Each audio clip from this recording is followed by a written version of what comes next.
Hello everyone.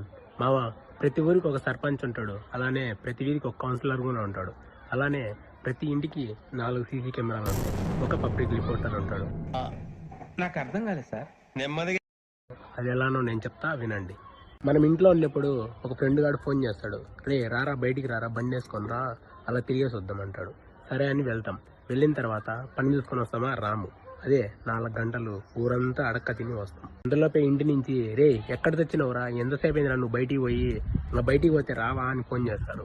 మనం ఏమంటాం, మా ఇప్పుడే మా వచ్చింది, గంట అయింది నేను వచ్చి అని అంటాం. అమ్మ ఏమంటది, నువ్వు ఎందుకు చెప్తావురా నాకు కథలు, నాకు తెలియదా, ఎంతసేపు అయింది, నువ్వు ఇంటికి రారా, ముందు నీ కథ చెప్తా, నువ్వు ఇంటికి రా ఫస్ట్, నువ్వు ఇంటికి రా. మనం ఏదో ఒకటి చెప్పి తప్పించుకునే లోపే ఈ సీసీ కెమెరాలు లీక్ అయిపోయింటాయి మామ. ఆ సీసీ కెమెరాలు ఎవరో కాదు, మన ఇంటి చుట్టుపక్కల ఉండే వాళ్ళే. మీకు కూడా ఇలానే జరిగింటే కామెంట్ బాక్స్లో కామెంట్ చేయండి, చూసుకుందాం. ఓకే మరి, ఉంటా, బాయ్.